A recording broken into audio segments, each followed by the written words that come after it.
नमस्कार दोस्तों, मैं चंद्रकांत देशमुख बायो इंस्टीट्यूट के ऑनलाइन वीडियो लेक्चर में आप सबका स्वागत है। दोस्तों, पिछले कुछ लेक्चर में हम एंजाइम काइनेटिक्स के बारे में बात कर रहे थे और आज एंजाइम काइनेटिक्स के काइनेटिक्स तो खत्म हो गया, उसके ऊपर क्वेश्चन के भी दो हमने वीडियो बनाई है आपके लिए। और आज हम कुछ एंजाइम का बचा हुआ जो पार्ट था उसके बारे में बात करेंगे। That is about the regulatory enzymes, feedback, inhibition and repression के बारे में बात करेंगे और iso enzyme, zymogen and ribozymes के बारे में बात करेंगे। ठीक है, जाइमोजन में हम काइमोट्रिप्सिन के बारे में भी ज़्यादातर बात करेंगे वहाँ पे। ठीक है, तो चलिए शुरू करते हैं आज के टॉपिक के लिए। और आज का पहला जो टॉपिक होगा हमारा रेगुलेटरी एंजाइम्स के बारे में। आज का पहला टॉपिक होगा दोस्तों रेगुलेटरी एंजाइम्स के बारे में। देखिए, normal enzymes and regulatory enzymes में पहले तो हम देखेंगे कि क्या डिफरेंस आता है। तो इसके हिसाब से हमारा डेफिनेशन क्लियर हो जाएगा about the regulatory enzymes. Regulatory enzymes, पहले तो बात करेंगे हम रेगुलेटरी एंजाइम्स के बारे में। ओके दोस्तों, रेगुलेटरी एंजाइम्स। देखिए, अगर किसी एंजाइम का एक्टिविटी, ठीक है, किसी सिग्नल रिस्पॉन्स के ऊपर अगर डिपेंड करता है, मान लो जी कोई एक एंजाइम है और इस एंजाइम का एक्टिविटी सिग्नल के रिस्पॉन्स के ऊपर अगर डिपेंड कर रहा है, सिग्नल रिस्पॉन्स के ऊपर अगर इसका एक्टिविटी डिपेंड करता है, तो ऐसे एंजाइम को हम क्या कहेंगे? Regulatory enzyme. ठीक है, कोई एक बाहरी सिग्नल होगा तो उस सिग्नल के ऊपर एंजाइम का एक्टिविटी डिपेंड कर रहा है, मतलब एंजाइम अपना कैटालिटिक एक्टिविटी आइदर इंक्रीज करा रहा है, कैटालिटिक एक्टिविटी एंजाइम का अगर इंक्रीज हो रहा है, या कैटालिटिक एक्टिविटी एंजाइम का अगर डिक्रीज हो रहा है, तो यहाँ पे मतलब किसकी वजह से इंक्रीज और डिक्रीज हो रहा है? Due to some kind of signals.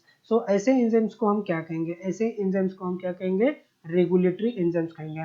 क्योंकि नॉर्मल एंजाइम्स में बाकी सब चीज़ों का उतना ज़्यादा इफेक्ट होता नहीं है, तो उसे हम जनरल एंजाइम कहेंगे। और जो रेगुलेटरी एंजाइम्स होते हैं ना, उसमें थोड़ा सा हमें इफेक्ट दिखाई देता है। ठीक है, मतलब क्या है, वो सिग्नल को रिस्पॉन्स करते हैं। सिग्नल को रिस्पॉन्स करा के अपना खुद का कैटालाइटिक एक्टिविटी आइदर इंक्रीज कराएंगे और नहीं तो वो अपने एक्टिविटी को डिक्रीज करेंगे। ऐसे एंजाइम्स को हम क्या कहेंगे? Regulatory enzymes. So regulatory enzymes के हम दो टाइप देखेंगे आज के लेक्चर में। ठीक है, रेगुलेटरी एंजाइम्स के हम दो टाइप देखेंगे। एक होता है regulation bye non covalent modification और दूसरा होता है regulation of reversible covalent modification. देखिए, रेगुलेटरी एंजाइम्स के हम दो टाइप यहाँ पे देखेंगे कैसे रेगुलेशन होता है। तो regulation bye covalent modification, I am sorry, non covalent modification. Regulation bye non covalent modification. और जो दूसरा जो टाइप होगा हमारा, वो होगा रेगुलेशन बाय रिवर्सिबल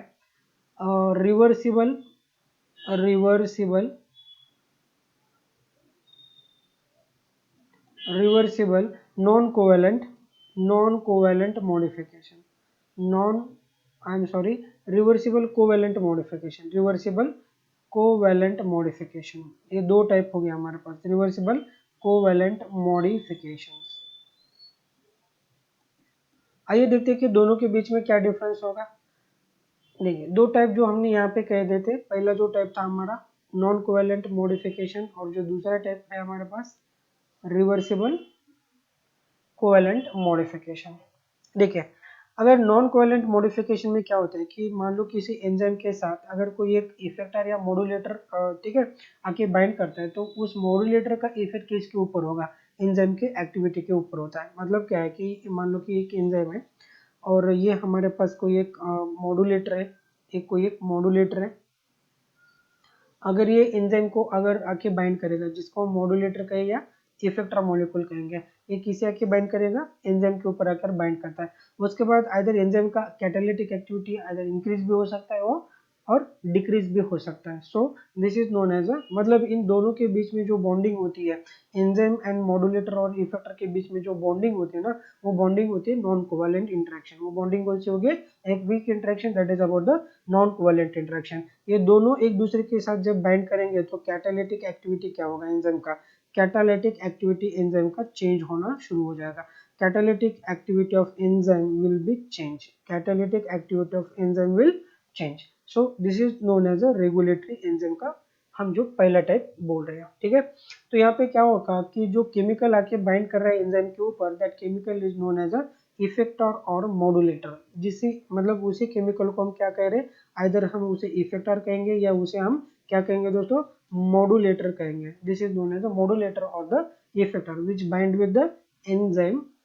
ठीक है, तो ये जो एग्जांपल हम बात कर रहे हैं ना दोस्तों, that is about the allosteric enzyme का एग्जांपल होगा। ठीक है, एलोस्टेरिक एंजाइम्स भी हम इसी टाइप में देखते हैं दोस्तों, एलोस्टेरिक एंजाइम भी हम इसी टाइप में हम देखते हैं। देखिए, अगर जो मतलब यहाँ पे जो मॉड्यूलेटर या इफेक्टर जो भी चीज आके बाइंड कर रही है एंजाइम को, हो सकता है कि वो सब्सट्रेट हो सकता है। ठीक है, may be effector may be a substrate, effector may be a substrate, और other than the substrate molecule, other than the substrate, other than substrate भी हो सकता है। देखिए, जो मॉलिक्यूल मॉड्यूलेटर या जिसे हम इफेक्टर कह रहे हैं, वो जो एंजाइम को आके बाइंड कर रहा है, वो एक सबस्ट्रेट भी हो सकता है एंजाइम का, और अदर देन द सबस्ट्रेट भी हो सकता है। ठीक है, अगर सबस्ट्रेट ही अगर इफेक्टर और मॉड्यूलेटर का रोल प्ले करता है, तो हम इसे क्या कहेंगे, होमोट्रोपिक। इस इफेक्ट को क्या कहेंगे, होमोट्रोपिक मॉड्यूलेटर, होमोट्रोपिक मॉड्यूलेटर, इसे क्या कहेंगे दोस्तों, homotropic modulator. If the substrate act as modulator, substrate and modulator दोनों अगर एक ही चीज है वहां पे, तो इसे क्या कहेंगे दोस्तों, हम होमोट्रोपिक मॉड्यूलेटर। अगर ठीक है, जो मॉड्यूलेटर है वो सबस्ट्रेट से अलग है, सबस्ट्रेट अलग है और मॉड्यूलेटर सब्सटेंस अलग है, अगर ये दो चीजें अलग अलग होती है, तो इसे क्या कहेंगे हम, हेटेरोट्रोपिक, हेटेरोट्रोपिक मॉड्यूलेटर। क्या कहेंगे दोस्तों हम इसे, हेटेरोट्रोपिक मॉड्यूलेटर। मतलब क्या है कि in this modulation, in this process of modulation, substrate is different from the modulators। ठीक है, where the substrate and modulator, substrate and modulator are different things, are different things, दोनों एक नहीं है, यहाँ पे दोनों सेम है। substrate and modulator, substrate and modulator यहाँ पे दोनों क्या है, सेम है, और यहाँ पे क्या है, हेटेरोट्रोपिक में दोनों भी क्या है, डिफरेंट हो गया, आर डिफरेंट हो गया। ठीक है, तो ये बात होती है यहाँ पे। सो अब हम बात करेंगे एलोस्टेरिक एंजाइम के बारे में, जिसे हम ठीक है इसी एग्जांपल में स्टडी करें, एलोस्टेरिक एंजाइम, एलोस्टेरिक एंजाइम।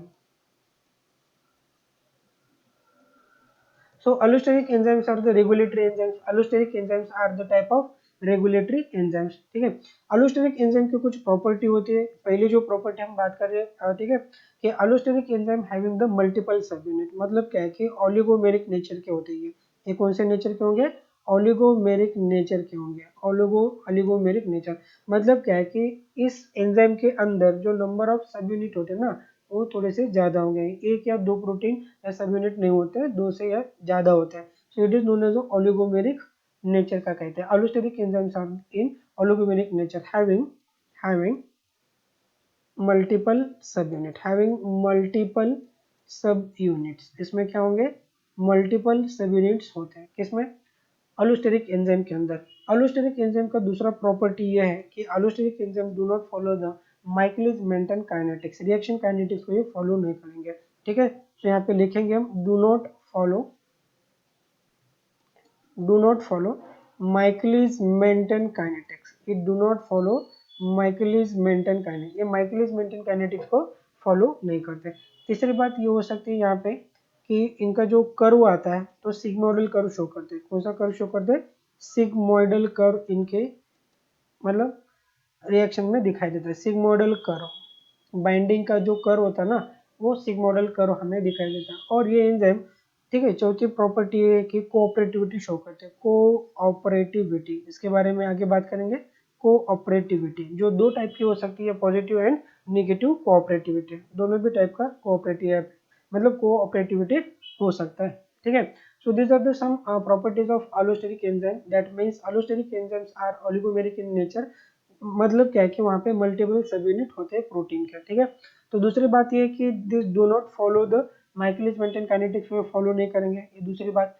इसके बाद क्या है कि उनका जो कर्व आता है ना, कर्व जो होता है सबस्ट्रेट एंजाइम बाइंडिंग के बीच वाला जो कर्व होता है ना, वो सिग्मोइडल कर्व होता है, instead of rectangular hyperbolic, instead of rectangular hyperbolic, instead of rectangular hyperbolic curve. Hyperbolic curve हमें कहाँ पे दिखाई देता है, those enzyme which follow the Michaelis Menten kinetics, जो भी एंजाइम माइकेलिस मेंटेन काइनेटिक्स को फॉलो करते हैं उनके बीच में कौन सा कर्व दिखाई देता है हमें, उनका रेक्टेंगुलर हाइपरबोलिक कर्व होता है। और जो माइकेलिस मेंटेन को फॉलो नहीं करता है, अलोस्टेरिज्म को फॉलो करते हैं, shows the sigmoidal growth curve. Sigmoidal मतलब ग्रोथ कर्व नहीं है, या सबस्ट्रेट एंड एंजाइम के बीच में जो बाइंडिंग वाला एसोसिएशन वाला जो कर्व होता है ना, ठीक है, वो कर्व ये रिप्रेजेंट करेंगे। और वहाँ पे क्या होते हैं, कोऑपरेटिविटी भी हो सकते हैं। So cooperativity is of two different type, एक होती है पॉजिटिव कोऑपरेटिविटी एंड दूसरी होती है निगेटिव कोऑपरेटिविटी।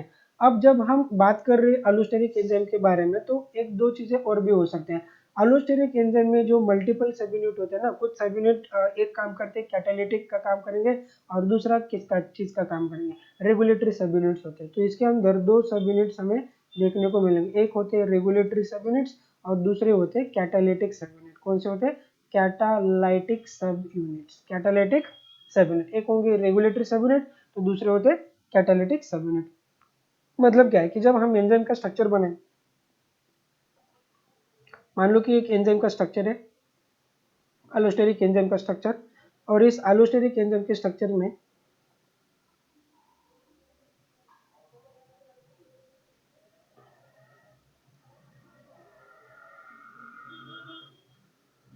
दो रीजन हमें दिखाई देंगे। यहाँ पे दो रीजन हमने फाइंड आउट किए। एक रीजन होगा यहाँ पे, ठीक है, कि जिसे हम कैटालिटिक साइट कहेंगे, और दूसरा होगा रेगुलेटरी साइट वाला, ठीक है। तो मान लीजिएगा कि एक सब यूनिट इस तरफ से, दूसरा सब यूनिट इस तरफ से। मान लो कि ये कौन सा है, रेगुलेटरी साइट हो, और ये कौन सा है, कैटालिटिक। मतलब क्या है कि जो मॉड्यूलेटर और इफेक्टर प्रोटीन, जो हम मतलब इफेक्टर जो बोल रहे थे, मॉड्यूलेटर और इफेक्टर, मॉड्यूलेटर और इफेक्टर जो बाइंड होता है ना, तो कहाँ पे बाइंड होगा, वो होता है रेगुलेटरी साइट के ऊपर बाइंड होता है, ठीक है। तो इस साइड पे बाइंड कौन होना चाहिए यहाँ पे, ठीक है, रेगुलेटरी साइट के ऊपर जो बाइंड होता है वो बाइंड होगा मॉड्यूलेटर और इफेक्टर। जो भी मॉड्यूलेटर और इफेक्टर होता है ना, तो इस साइड में बाइंड हो जाएगा। और जो हमारा सबस्ट्रेट होता है एंजाइम के लिए, एंजाइम का जो सबस्ट्रेट होता है ना, तो एंजाइम का सबस्ट्रेट किस ओर बाइंड करेगा, इस ओर एंजाइम का सबस्ट्रेट बाइंड करेगा। मान लो कि ये सबस्ट्रेट बाइंडिंग साइट है, और ये जो बाइंडिंग साइट थी हमारी, ठीक है, this is the binding site for the modulator और द इफेक्टर। जो भी मॉड्यूलेटर या इफेक्टर का काम कर रहा है, तो यहाँ पे बाइंड होगा। मतलब क्या है कि जब ये दोनों बाइंड हो जाएंगे, तो एंजाइम का एक्टिविटी इधर इंक्रीज हो सकता है या डिक्रीज हो सकता है। मतलब क्या है कि मॉड्यूलेटर और इफेक्टर के बाइंड होने के बाद एंजाइम का एक्टिविटी में भी डिक्रीज हो सकता है या इंक्रीज हो सकता है। उसके ऊपर यहाँ पे मॉड्यूलेटर के दो टाइप आएंगे, इफेक्टर के दो मोड टाइप्स हो सकते हैं यहाँ पे, एक पॉजिटिव इफेक्टर, पॉजिटिव मॉड्यूलेटर, और दूसरा होगा निगेटिव मॉड्यूलेटर। एक होगा पॉजिटिव मॉड्यूलेटर, एक होगा पॉजिटिव मॉड्यूलेटर, और दूसरा कौन होगा, निगेटिव मॉड्यूलेटर। एक होगा पॉजिटिव मॉड्यूलेटर, तो दूसरा होगा निगेटिव मॉड्यूलेटर। पॉजिटिव मॉड्यूलेटर में आपको क्या देखने को मिलेगा, positive modulator which increase the rate of reaction, increases rate of reaction. Positive modulator अगर एंजाइम को बाइंड होता है, तो एंजाइम का एक्टिविटी क्या होगा, इंक्रीज होगा, ठीक है, इंक्रीज एंजाइमेटिक एक्टिविटी, एंजाइम का एक्टिविटी इंक्रीज कराएगा, इंक्रीज एंजाइम एक्टिविटी। और अगर निगेटिव मॉड्यूलेटर वहां पे बाइंड करता है, तो एंजाइम की एक्टिविटी क्या होगा, डिक्रीज होगा, it decreases enzyme activity, it decreases enzyme activity. ये एक है जो एंजाइम की एक्टिविटी को डिक्रीज करेगा, और जो दूसरा है, ठीक है, तो एंजाइम की एक्टिविटी को क्या करेगा, इंक्रीज करेगा। ये दो चीजें हो सकती है वहां पर, ठीक है। तो ये डिपेंड करता है कि टाइप ऑफ मॉड्यूलेटर कौन से टाइप का है, पॉजिटिव टाइप का रेगुलेटर या नेगेटिव टाइप का रेगुलेटर है, ये उसके ऊपर डिपेंड करेगा। जब भी पॉजिटिव रेगुलेटर बाइंड करेगा तो एक्टिविटी इंक्रीज करेगा, और जब भी नेगेटिव रेगुलेटर बाइंड करेगा तो एक्टिविटी को क्या करेगा, डिक्रीज करेगा। ये दो बातें याद रखिए दोस्तों, ठीक है। उसके बाद बात करते, हमने बताया था कि आपको कि यहाँ पे रेगुलेटर अगर होता है, तो रेगुलेटरी साइट के ऊपर बाइंड करेगा, और सबस्ट्रेट कहाँ पे बाइंड करेगा, कैटालिटिक साइट के ऊपर बाइंड करेगा। Catalytic site is site where the substrate is convert into the product. ये सबस्ट्रेट को क्या करेगा, प्रोडक्ट में कन्वर्ट करेगा, ठीक है। ये दो चीजें यहाँ पे आपको देखने को मिल सकती है। अब आएंगे हम उसके ग्राफ के ऊपर, ठीक है। हमने बात किया था कि ठीक है, कि allosteric enzyme do not follow the Michaelis Menten kinetics. ये माइकेलिस मेंटेन काइनेटिक्स को फॉलो नहीं करते, इनका अपना खुद का क्या होगा, मतलब क्या है कि काइनेटिक्स देखने को मिलेगा हमें, ये माइकेलिस मेंटेन काइनेटिक को फॉलो नहीं करता है, ठीक है। तो एलोस्टेरिक एंजाइम में जो भी ग्राफ हमें देखने को मिलता है ना, तो ग्राफ होगा सिग्मोइडल टाइप का। किस टाइप का ग्राफ होता है, ये सिग्मोइडल टाइप का कर्व हमें देखने को मिलता है यहाँ पे। मान लो कि सिग्मोइडल टाइप का ये जो ग्रोथ कर्व, मतलब जो कर्व आपको दिखाई दे रहा है ना, ये कोई मतलब विदाउट, ठीक है, प्रेजेंस और अब्सेंस ऑफ मॉड्यूलेटर के अब्सेंस एंड प्रेजेंस में अगर ये दिखाई देगा। अगर हमारे पास कोई मॉड्यूलेटर यहाँ पे बाइंड कर रहा है और मॉड्यूलेटर के बाइंडिंग के बाद, ठीक है, कि ग्राफ में थोड़ा सा ऐसा चेंज अगर आने लगता है तो, ठीक है, ये अलग अलग दो चीजें हम यहाँ पे आपको समझाने की कोशिश करेंगे। देखिए ये दो ग्राफ अलग अलग से है, ठीक है। जो ब्लैक कलर से ग्राफ हमने डिनोट किया यहाँ पे, सो ये ग्राफ किस चीज को डिनोट करेगा?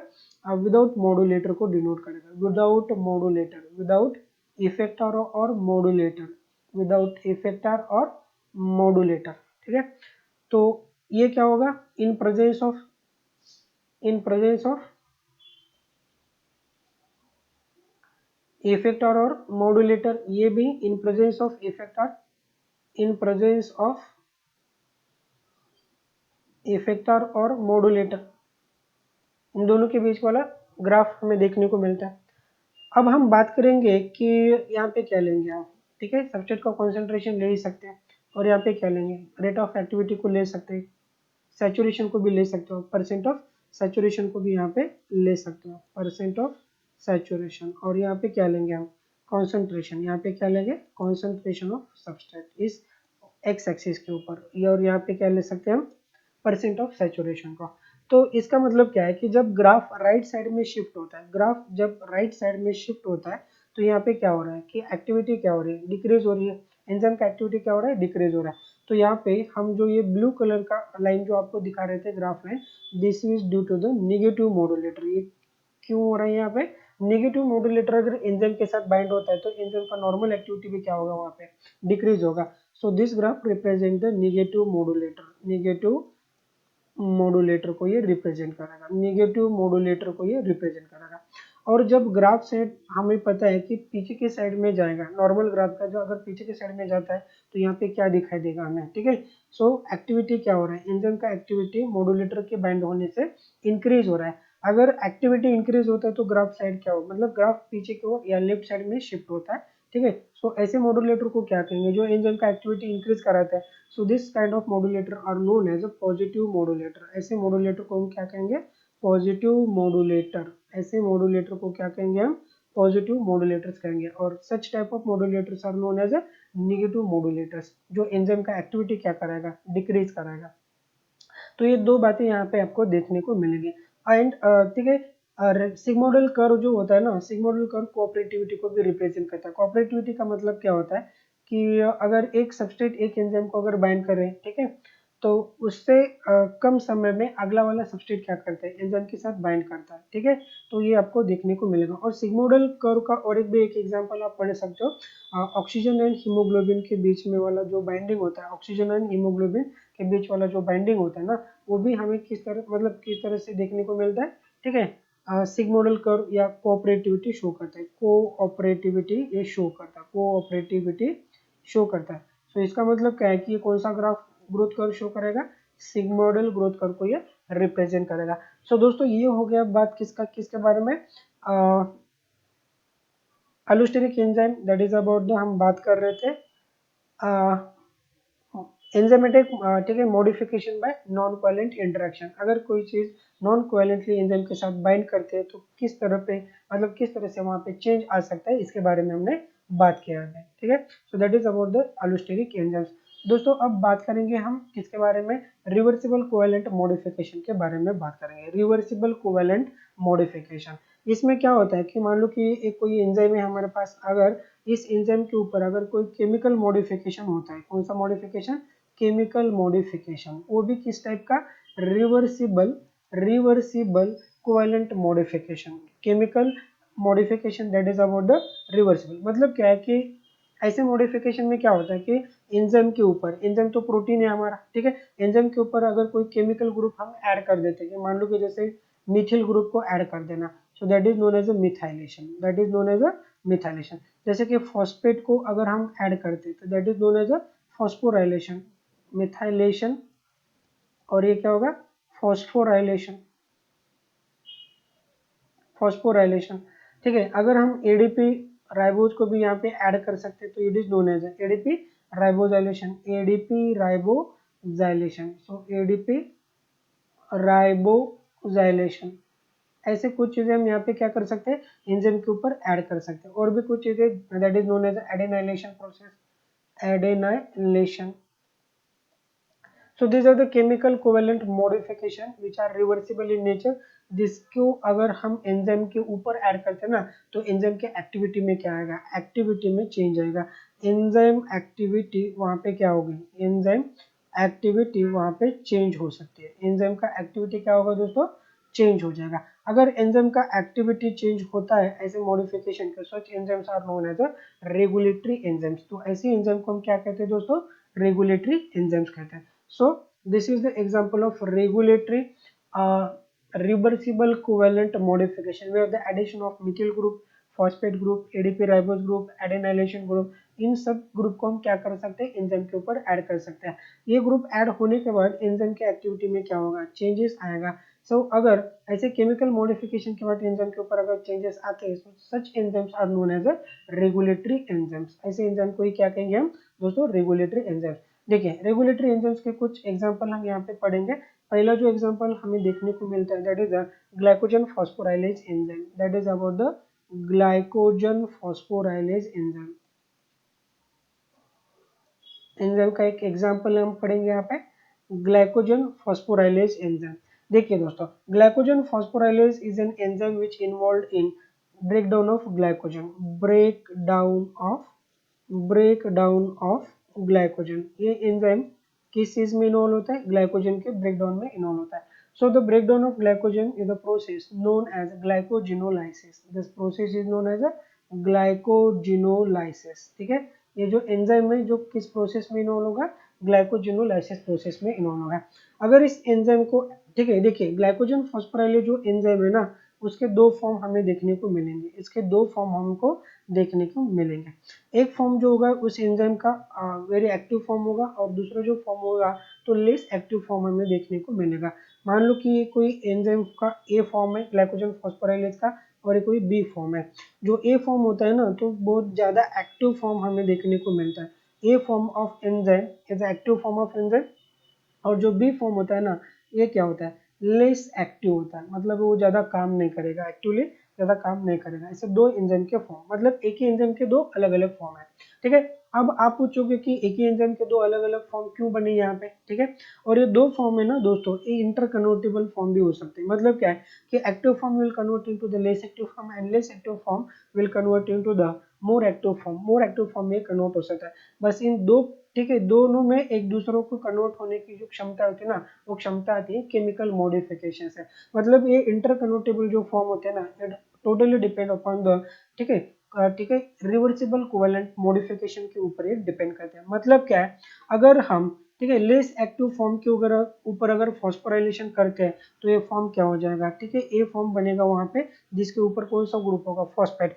फॉस्फेट ग्रुप आते ही ग्लाइकोजन फॉस्फोराइलेज अपने मैक्सिमम एक्टिविटी को शो करने लगता है। ठीक है, और जैसे ही इसके ऊपर का फॉस्फेट ग्रुप हम निकाल देते हैं या डीफॉस्फोराइलेटेड फॉर्म में, ये जो बी फॉर्म है तो ये डीफॉस्फोराइलेटेड फॉर्म है, डीफॉस्फोराइलेटेड फॉर्म है। डीफॉस्फोराइलेटेड फॉर्म में ये क्या होगा, लेस एक्टिव होगा, एंड फॉस्फोराइलेटेड फॉर्म में ये क्या होगा, फॉस्फोराइलेटेड फॉर्म में ये अपना ज्यादा एक्टिविटी शो करेगा।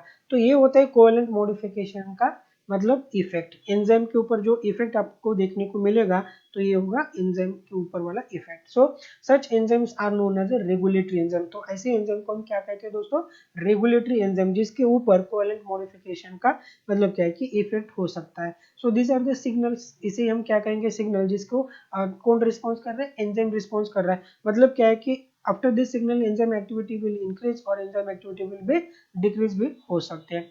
तो यहाँ पे कुछ एग्जांपल भी हम देख लेंगे। ठीक है, जैसे कि ग्लाइकोजन फॉस्फोराइलेज एंजाइम के ऊपर कौन सा मॉडिफिकेशन देखा हमने, ग्लाइकोजन फॉस्फोराइलेज एंजाइम के ऊपर कौन सा मॉडिफिकेशन देखा, कोवेलेंट मॉडिफिकेशन हमने, दैट इज अबाउट, वो मॉडिफिकेशन था फॉस्फोराइलेशन। कौन सा मॉडिफिकेशन था दोस्तों, फॉस्फोराइलेशन, वो मॉडिफिकेशन था फॉस्फोराइलेशन। एक एंजाइम है हमारे पास जिसका नाम है नाइट्रोजनेज एंजाइम, जिसका नाम क्या है, नाइट्रोजनेज।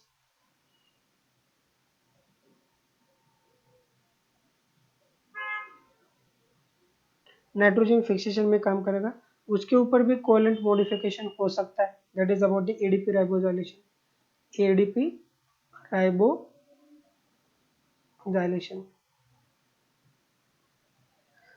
ठीक है, तीसरा एक एंजाइम है ग्लूटामाइन सिंथेटेज।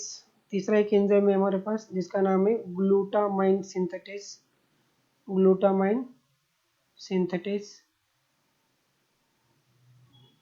उसके ऊपर जो कोवेलेंट मॉडिफिकेशन होता है that is about the adenylation, adenylation. ठीक है, so these are some example of enzymes on which there will be the covalent modification. इस ऐसे कुछ टाइप के कोवेलेंट मॉडिफिकेशन होते हैं। ठीक है, मोस्ट आपको ज्यादा जगह पे जो मॉडिफिकेशन दिखाई देता है covalent modification reversible, that is about the phosphorylation. ये बहुत ज्यादा एंजाइम के ऊपर आपको देखने को मिलता है दोस्तों। तो ये 2-3 एग्जांपल आप याद रख सकते हो यहाँ पे। ओके, इसके बाद हम चलेंगे अगले कॉन्सेप्ट के ऊपर हमारे, that is about the feedback inhibition and feedback repression के बारे में। Feedback inhibition and feedback repression के बारे में बात करेंगे। देखिए दोस्तों, अब बात करते हैं feedback inhibition, feedback inhibition and feedback repression, and feedback repression. Repression and inhibition दो अलग अलग चीजें, ये आपको याद रखनी है यहाँ पे। Repression and inhibition, these are the two different things. हम एक्सप्लेन करेंगे अभी आपके लिए। ठीक है, देखिए फीडबैक इनिबिशन में क्या होता है कि मान लो कि ठीक है कि प्रोडक्ट ही अपने रिएक्शन को अगर इनिबिट करता है तो that is known as a feedback inhibition, या प्रोडक्ट इनिबिशन भी आप कह सकते हो। Product inhibition, product inhibition. अब हम फीडबैक इनिबिशन में किसके बारे में बात करेंगे?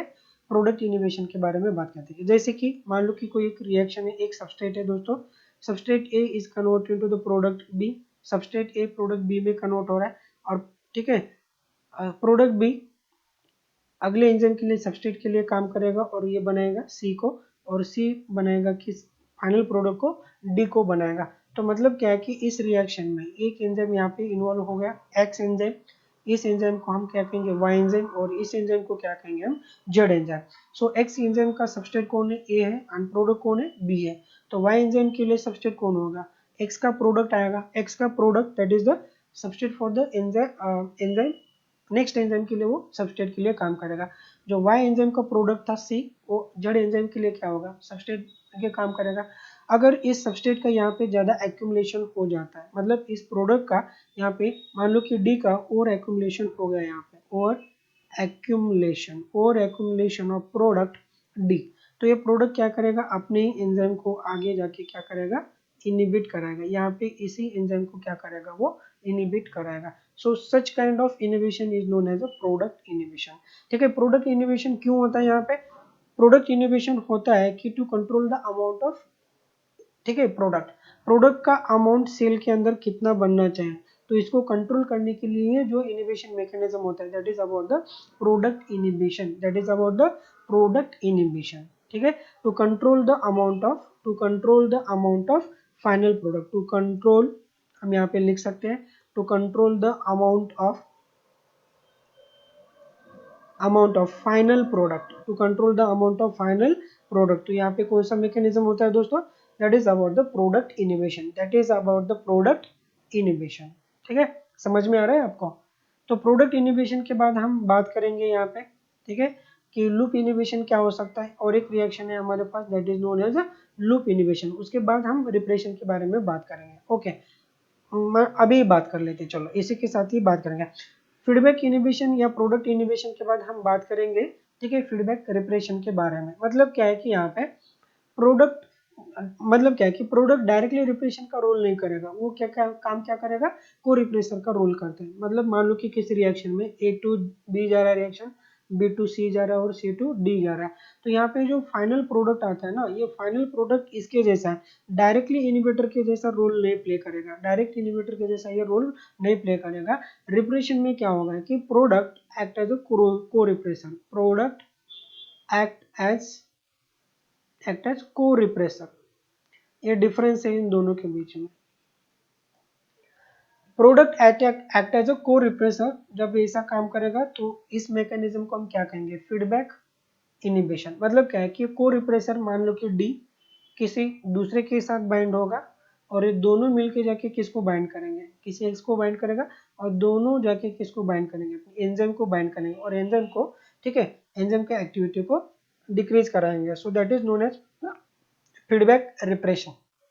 इसी प्रोसेस को हम क्या कहेंगे दोस्तों, feedback repression. So feedback repression and feedback inhibition, these are the two different things. ये दोनों अलग अलग चीजें, इनका एक दूसरे से कोई संबंध नहीं है। डिफरेंस तो आपको समझ में आ ही गया होगा, क्योंकि फीडबैक इनिबिशन में जो इनिबिटर होता है तो डायरेक्टली प्रोडक्ट होता है, प्रोडक्ट ही डायरेक्टली जाके क्या करेगा, रिएक्शन इनिशियल को इनिबिट कराएगा। और यहाँ पे प्रोडक्ट क्या करेगा, डायरेक्टली जाके इनिबिट नहीं करेगा, वो दूसरे किसी रिप्रेसर के साथ बाइंड करेगा, मतलब ये खुद को रिप्रेसर का काम करेगा, ये रिप्रेसर होगा, दोनों मिलकर जाके एंजाइम को बाइंड करेंगे। So such concept is known as a repression. इसे क्या कहेंगे हम, रिप्रेशन कह सकते हैं। Now we are dealing with, ये तो हो गया फीडबैक इनिबिशन। अब देखते हैं हम लूप इनिबिशन क्या कॉन्सेप्ट है। लूप इनिबिशन, फीडबैक में लूप इनिबिशन देखते हैं दोस्तों। Loop inhibition, loop inhibition, normal inhibition and loop inhibition में क्या डिफरेंस आता है, ठीक है। डिफरेंस तो इस बात का आएगा कि लूप इनिबिशन में क्या होता है कि मान लो कि आपके पास कोई एक, ठीक है, सबस्टेट है, ए कन्वर्ट हो गया बी में, बी कन्वर्ट हो गया सी में, उसके बाद सी कन्वर्ट हो रहा है एक्स में, एक्स कन्वर्ट हो रहा है वाई में, और वाई कन्वर्ट हो रहा है किस में, जेड में, ठीक है। और यहाँ पे दूसरा एक अल्टरनेट पाथ पे चल रहा है सी का, तो ये कन्वर्ट हो रहा है पी में, पी कन्वर्ट हो रहा है क्यू में, और क्यू कन्वर्ट हो रहा है एस में। अगर मान लो कि ऐसे रिएक्शन में फाइनल प्रोडक्ट कौन आ रहा है हमारे पास, जेड एंड एस आ रहा है, तो जेड एंड एस कहाँ पे रिप्लेस करेंगे, जाके ऐसे रिएक्शन को जाके क्या करेंगे, अपने इनिबिट करेंगे। So such kind of inhibition is known as, such kind of inhibition is known as a loop inhibition. तो नॉर्मल इनिबिशन में क्या होता है कि प्रोडक्ट इनिबिशन में फाइनल प्रोडक्ट रिएक्शन के पहले एंजाइम को क्या करेगा आके, ठीक है, पहले एंजाइम को आके क्या करता है, इनिबिट करता है। मान लो कि यहाँ पे एंजाइम 1 है, यहाँ पे 2 है, यहाँ पे 3 है, यहाँ पे 4 है, यहाँ पे, ठीक है, 5, यहाँ पे 6 मानिए, यहाँ पे 7, यहाँ पे 8 मान लीजिएगा, ठीक है। तो फाइनल प्रोडक्ट आपको समझ में आ रहा है कि कहाँ कहाँ पे इनिबिट कर रहे हैं, तो यहाँ पे आके वो इनिबिट नहीं कर रहे हैं, ठीक है। तो ये बात जो आपको पता चलेगी, तो that is known as a loop inhibition. तो ऐसे भी आपको इनिबिशन के प्रोसेस दिखाई देती है दोस्तों। सो ये जो कॉन्सेप्ट हो गया हमारा सेकंड कॉन्सेप्ट आज का, that is about the feedback inhibition and feedback repression के बारे में। साथ ही साथ हमने एक कॉन्सेप्ट भी देख लिया यहाँ पे लूप इनिबिशन के बारे में। तो आज के लेक्चर में हमने, ठीक है, अब तक के दो कॉन्सेप्ट के बारे में बात की, एक रेगुलेटरी एंजाइम्स के बारे में और दूसरा feedback inhibition and feedback repression के बारे में बात किया है, ठीक है। रेगुलेटरी एंजाइम्स में हमने अलोस्टेरिक एंजाइम के बारे में पढ़ा है, रेगुलेटरी एंजाइम्स में हमने किसके बारे में पढ़ा है, अलोस्टेरिक एंजाइम के बारे में पढ़ लिया था दोस्तों। अब बात करते हैं अगले कॉन्सेप्ट के बारे में, दैट इज अबाउट द आइसोजाइम्स। किसके बारे में बात करेंगे हम, आइसोजाइम्स के बारे में बात करते हैं। सो अगला जो कॉन्सेप्ट होगा दोस्तों हमारा, that is about the आइसोजाइम्स, that is about the आइसोजाइम्स। So आइसोजाइम्स by definition क्या होते हैं कि enzymes which different enzymes which catalyze the same reaction. Isozymes are the different enzymes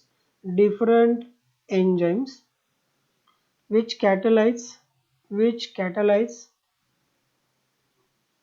same reaction. Different enzyme जब सेम रिएक्शन को catalyze करेंगे, same reaction को catalyze करेंगे, so that these are known as isozymes. उन्हें क्या कहेंगे हम, आइसोजाइम्स। आइसोजाइम्स सिर्फ फंक्शन में सेम होते हैं, isozyme having the same function, but structurally क्या हो सकते हैं, वो डिफरेंट हो सकते हैं। सेम फंक्शन होंगे उनके, बट स्ट्रक्चर क्या होंगे, ठीक है, स्ट्रक्चरली कैसे होने चाहिए, डिफरेंट हो सकता है, स्ट्रक्चरली डिफरेंट। स्ट्रक्चरली डिफरेंट का मतलब क्या है कि उनमें अमीनो एसिड का चेंज आ सकता है, अमीनो एसिड का चेंज आ सकता है, या अमीनो एसिड के सीक्वेंस में चेंज आएगा, अमीनो एसिड के नेचर एंड सीक्वेंस में क्या आ सकता है, चेंज आ सकता है। बट ठीक है, अलग अलग जगह पे सेम, मतलब ये डिफरेंट एंजाइम अगर सेम रिएक्शन को कैटालाइज करते हैं तो that is known as isozymes, ठीक है। आइसोजाइम का लोकेशन क्या होता है, डिफरेंट होता है, अलग अलग लोकेशन पे आपको देखने को मिलते ही है, ठीक है। एक ही लोकेशन पे ये मिलेंगे नहीं, मतलब एक बॉडी के अंदर जो अलग अलग ऑर्गन्स हो गए ना, फाउंड इन डिफरेंट ऑर्गन्स, हम क्या कहेंगे, found in different organs, found in different organs. ये अलग अलग ऑर्गन्स में आपको दिखाई मिलेगा, ठीक है। कोई लंग्स में मिलेगा तो कोई लिवर में मिलेगा, कोई किडनी में मिलेगा तो कोई पैंक्रियाज में मिलेगा, ठीक है। सो ये अलग अलग जगह पे आपको देखने को मिलेंगे। आगे हम एग्जाम्पल के बारे में बात करेंगे और कुछ प्रॉपर्टी हो सकती है एलोस्टेरिक मतलब ठीक है आइसोजाइम के बारे में, उनको पढ़ लेते हैं पहले दोस्तों। आइसोजाइम्स के और कुछ प्रॉपर्टी है। आइसोजाइम्स जो हम एंजाइम बोल रहे हैं ना, उनका जेनेटिक लोकेशन भी डिफरेंट होता है, ठीक है, present on different location. आइसोजाइम्स present on different location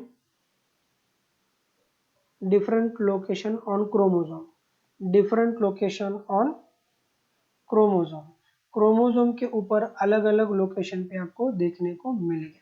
मतलब इसका मतलब ये है कि allozymes are not the allozymes, isozymes are not the allozymes. मतलब ठीक है, मतलब क्या है कि मान लो कि किसी एक पेरेंट का एक क्रोमोसोम है और एक क्रोमोसोम नंबर 2 है हमारे पास, और मान लो कि एक दूसरा कोई क्रोमोसोम है, ठीक है, जो क्रोमोसोम है हमारे पास क्रोमोसोम नंबर 3 मान लो, ठीक है। क्रोमोसोम नंबर 2 के ऊपर इस आर्म के ऊपर एक कोई जीन है, और क्रोमोसोम नंबर ठीक है 3 के ऊपर इस आर्म में कोई जीन है, और ये दो क्रोमोसोम अलग अलग सेल्स में प्रेजेंट है। अब इस जीन का ट्रांसक्रिप्शन होगा, ट्रांसलेशन होगा, और वहां पे क्या बनेगा, प्रोटीन बनेगा, और प्रोटीन ही क्या काम कर रहा है यहाँ पे, एंजाइम का काम कर रहा है। और यहाँ पे भी सेम हम बात करेंगे, ठीक है, इसका भी ट्रांसक्रिप्शन होगा, ट्रांसलेशन होगा, और यहाँ पे भी क्या होगा, एक प्रोटीन यहाँ पे बनेगा जो एंजाइम का काम कर रहा है, ठीक है। दो अलग अलग लोग मतलब दोनों ही, ठीक है, प्रोटीन के लिए या एंजाइम के लिए जेनेटिक लोकेशन क्या है, डिफरेंट जगह पे। एक दो क्रोमोसोम नंबर 2 के ऊपर है और एक दूसरा क्रोमोसोम नंबर 3 के ऊपर है, मतलब इनका लोकेशन अलग अलग है, डिफरेंट लोकाई पर प्रेजेंट है, ये लोसाई पे प्रेजेंट है, ठीक है। But even they catalyse the same reaction, मतलब ये एंजाइम ए रिएक्शन को मतलब ए सबस्ट्रेट को बी में बी प्रोडक्ट में कन्वर्ट कर रहा है, और ए भी क्या कर रहा है, ए को ही बी में कन्वर्ट कर रहा है। तो ठीक है, डिफरेंट स्ट्रक्चर होने के बावजूद, डिफरेंट क्रोमोसोम होने के बावजूद, क्रोमोसोम के ऊपर लोकेशंस अलग होने के बावजूद सेम रिएक्शन को अगर ये कैटालाइज करते हैं, तभी जाके हम इन्हें क्या कहेंगे, आइसोजाइम्स कहेंगे, तभी जाके हम इन्हें क्या कहेंगे, आइसोजाइम्स कहते हैं दोस्तों, ठीक है। नाउ अब अलोजाइम्स क्या होता है, isozymes are different from the allozymes. Allozymes क्या होते हैं कि मान लो कि कोई क्रोमोसोम नंबर हमारे पास 2 है, और एक क्रोमोसोम नंबर 2 का होमोलोगस पेयर है, ये कौन है, होमोलोगस पेयर है, ठीक है। अगर इसके ऊपर कोई एक जीन यहाँ पे आपको देखने को मिलेगा इस लोकेशन के ऊपर, तो यहाँ पे भी एक कोई जीन होगा, ठीक है, म्यूटेंट फॉर्म में होगा, पर लोकेशन क्या होगा, सेम होगा, लोकेशन क्या होगा, सेम होगा। तो यहाँ से मान लो कि कोई अगर एक एंजाइम आ रहा है, मान लो कि कोई एक एंजाइम आ रहा है, और यहाँ से भी अगर मान लो कि कोई एक एंजाइम आ रहा है, तो ऐसे एंजाइम्स को हम क्या कहेंगे, अलोजाइम्स कहेंगे, ऐसे एंजाइम्स को हम क्या कहेंगे, अलोजाइम्स कहते हैं दोस्तों। इन बातों को याद रखना है, isozymes and allozymes are very different from each other, ठीक है। तो अलोजाइम्स में मतलब क्या है कि अलील एक होते हैं, मतलब क्या सेम अलील के ऊपर आपको क्या दिखे, मतलब एक ही क्रोमोसोम के ऊपर पर डिफरेंट एलील्स को ये रिप्रेजेंट कर रहे हैं, so these are known as allozymes, तो इन्हें क्या कहेंगे हम, अलोजाइम्स कहेंगे। और जो इसके पहले हमने एक्सप्लेन करने की कोशिश की, दैट इज अबाउट द आइसोजाइम्स, ये दो एक दूसरे के आइसोजाइम्स हो रहे हैं यहाँ पे, ठीक है दोस्तों, ओके। तो ये हो गया आइसोजाइम। अब बात करते हैं कि जो दो एंजाइम्स ठीक है अलग अलग रीजन से प्रोड्यूस हो रहे हैं और सेम रिएक्शन को अगर कैटेलाइज करते हैं, तो इनके कुछ पैरामीटर्स हमें या प्रॉपर्टीज हमें सेम देखने को मिलती है या डिफरेंट देखने को मिलते हैं, ठीक है। देखिए दोस्तों कि आइसोजाइम्स में kinetic property of enzymes are different, kinetic properties different हो सकते हैं, काइनेटिक प्रॉपर्टीज क्या हो सकती है, डिफरेंट हो सकते हैं। काइनेटिक प्रॉपर्टी का डिफरेंट होना मतलब क्या है, कि मतलब मान लीजिएगा कि जो दो हम एंजाइम बोल रहे थे, क्रोमोसोम नंबर 2 के ऊपर से एक एंजाइम आ रहा था, ठीक है, और क्रोमोसोम नंबर 3 के ठीक है ऊपर जो जीन था वो एक एंजाइम को बना रहा है, क्या दो एंजाइम सेम रिएक्शन को तो कैटालाइज करेगा, दोनों का प्रोडक्ट तो एक ही आएगा, बट रेट एक्टिविटी के बारे में क्या बात, मतलब क्या हो सकता है कि रेट ऑफ एक्टिविटी सेम होगा या डिफरेंट होगा, तो उनका रेट ऑफ एक्टिविटी क्या होता है दोस्तों, डिफरेंट होता है। मान लो कि ए एंजाइम जो हमारे पास है, इसको हम ठीक है एंजाइम ए मानेंगे और इसको हम एंजाइम बी मानेंगे। तो अगर मान लो कि एंजाइम ए का टर्न ओवर नंबर पर सेकंड अगर देखते हैं, तो मान लो कि यहाँ पे कितना है, 10,000 है। और मान लो कि सेम रिएक्शन को कैटालाइज करने वाला जो बी एंजाइम था, उसका अगर टर्न ओवर देखते हैं, तो समझ लो कि उसका टर्न कितना है, टर्न ओवर नंबर 1000 है पर सेकंड में, 1000 पर सेकंड एंड 10,000 पर सेकंड। तो यहाँ पे क्या हो गया, कैटालिटिक एक्टिविटी क्या सेम आ रही है, नहीं, कैटालिटिक एक्टिविटी में तो डिफरेंट आएगा ना। तो आइसो एंजाइम्स के कैटालिटिक एक्टिविटी डिफरेंट होते हैं, ये बात आपको भूलना नहीं है। Catalytic activity of isoenzymes are different, ठीक है, उनके कैटालिटिक एक्टिविटी क्या होते हैं, डिफरेंट होते हैं। और एक बात है जो इन दोनों के बीच में डिफरेंट दिखाई देती है, उनके इनहिबिटरिंग प्रॉपर्टी या रेगुलेशन प्रॉपर्टी, ठीक है, आइसोजाइम का रेगुलेशन भी डिफरेंट होता है, रेगुलेशन भी क्या होता है, डिफरेंट होता है। आइसोजाइम का रेगुलेशन भी क्या होता है, डिफरेंट। मान लो कि ए एंजाइम का कोई एक इनहिबिटर है, एक्स इनहिबिटर है, तो ये एक्स इनहिबिटर, ठीक है, बी एंजाइम को इनहिबिट नहीं करेगा, तो इसका इनहिबिटर कोई और हो सकता है। मान लो कि इसका इनहिबिटर कौन है, वाई, वाई ए को इनहिबिट नहीं करेगा, Y only inhibit the enzyme B, and X A को इनहिबिट करेगा बट बी को इनहिबिट नहीं करेगा। मतलब क्या है कि इसके रेगुलेशन प्रॉपर्टीज भी कैसे डिफरेंट है। Regulation properties of, regulatory properties of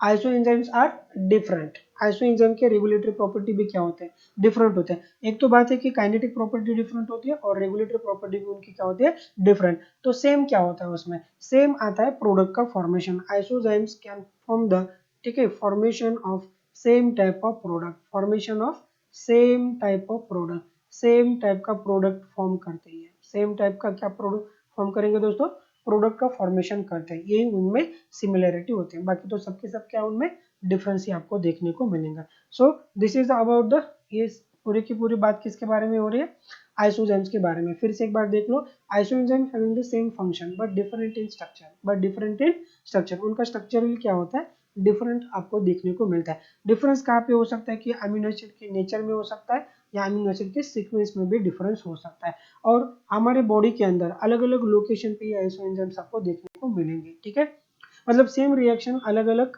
ठीक है, साइट पे क्या हो सकता है कि कैरी आउट हो रहा है डिफरेंट एंजाइम के माध्यम से। और उनका क्रोमोसोम एंड जेनेटिक लोकेशन भी क्या होगा, डिफरेंट होगा।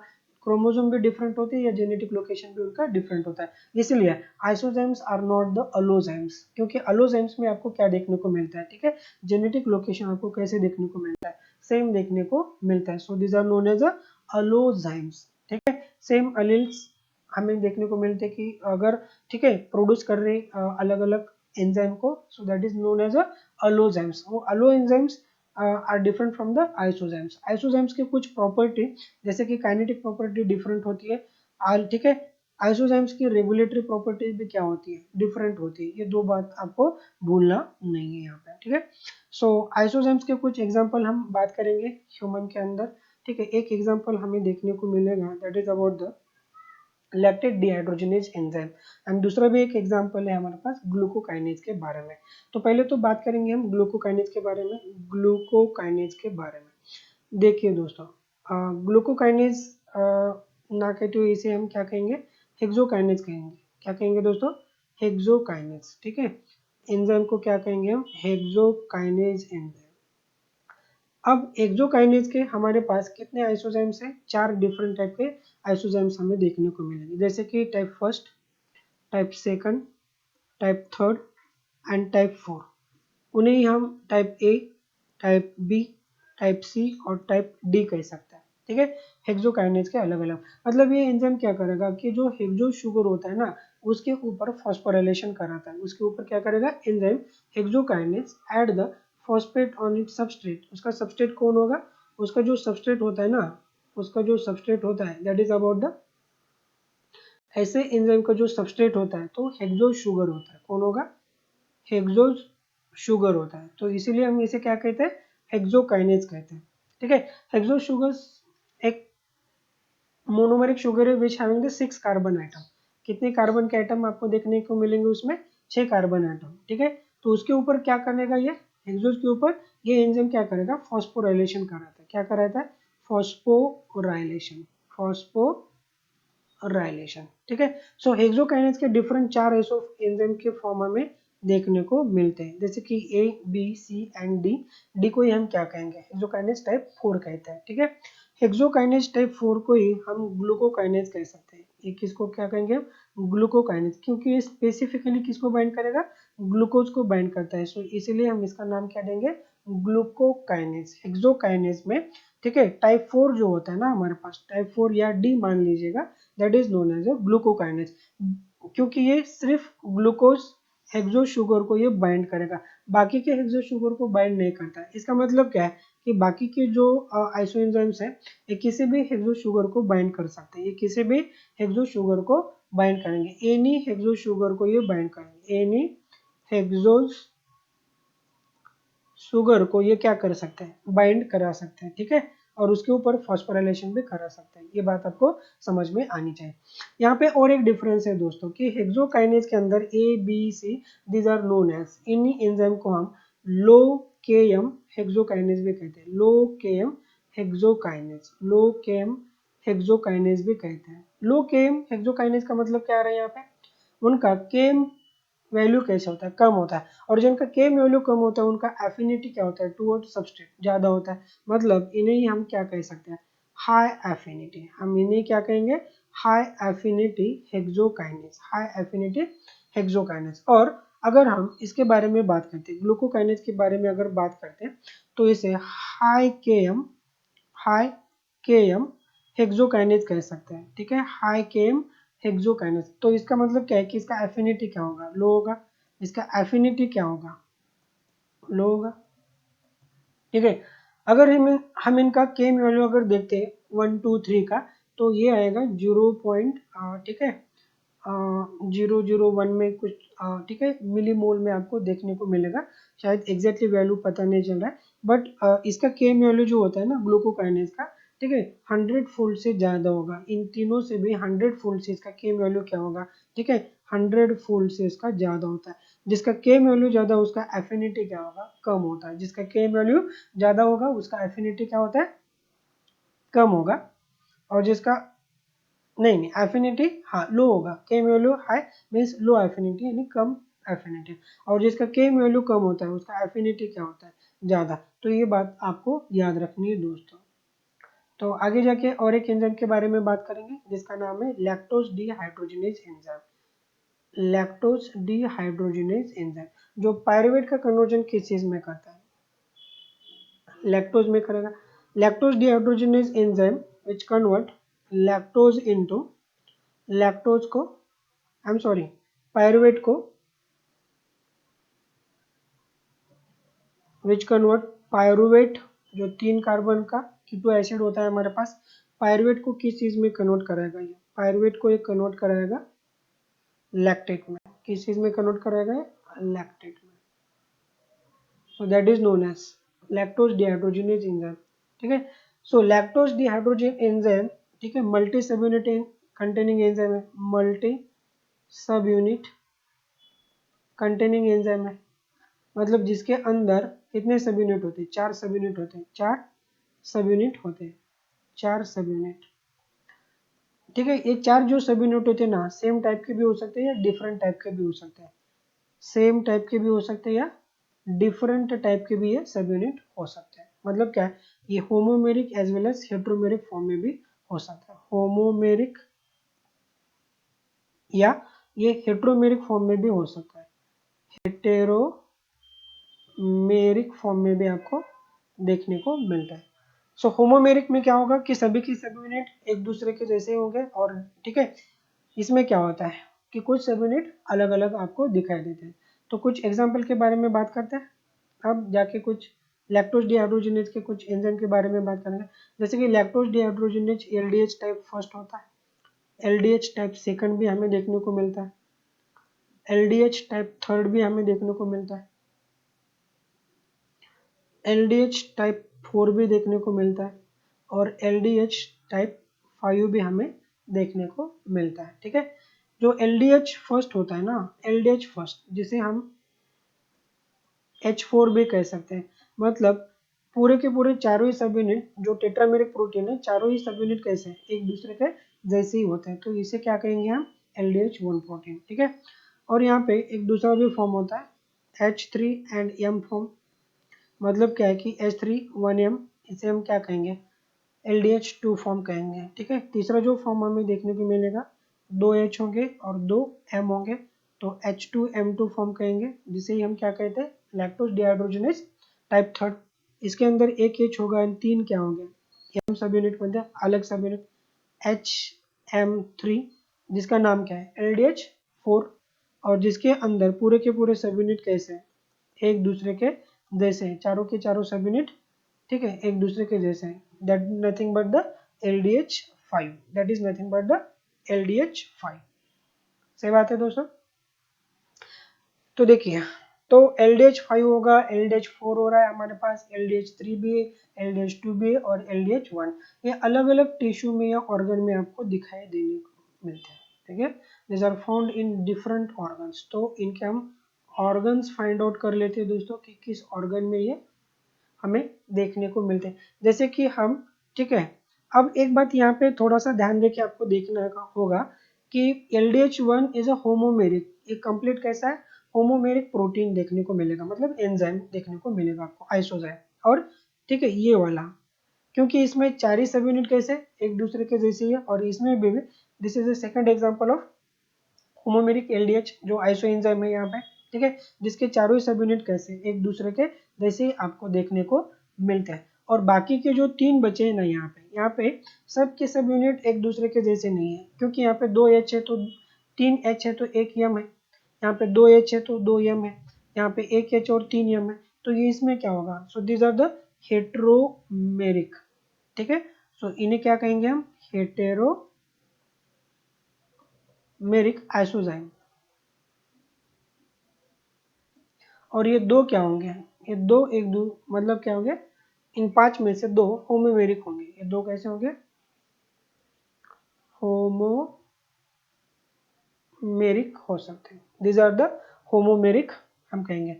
दोस्तों 1 मिनट का मुझे वक्त दीजिएगा, थोड़ा सा मैं पॉज कर लेता हूँ यहाँ पे। जैसे कि हम बोल रहे थे कि LDH5 कहाँ पे मिलेगा हमें, LDH5 is obtained in, LDH5 हमें लीवर एंड कहाँ पे मिलेगा, ये स्ट्राइटेड मसल में मिलता है। इसका example liver and striated muscle, liver and striated muscle में ये मिलता है, liver and striated muscle. Striated muscle में हम दो एग्जांपल देख सकते हैं, skeletal muscle and cardiac muscle, skeletal muscle and cardiac muscle, skeletal and cardiac muscle, skeletal and cardiac muscle में ये पाया जाएगा, कौन, LDH5, ठीक है। LDH3 अगर हम देखते हैं तो हमें पता चलता है कि एक लंग्स में मिलता है, ठीक है, कहाँ पे मिलेगा, ये लंग्स में। और LDH5 के बारे में अगर देखा जाए तो LDH5 मिलता है किडनी एंड प्लासेंटा में, कहाँ पे देखने को मिलेगा, ये किडनी एंड प्लासेंटा में, किडनी एंड प्लासेंटा। LDH2 के बारे में अगर देखा जाए तो LDH2 is found in, LDH2 ये मिलता है हमें कहाँ पे, ठीक है, रेटिकुलो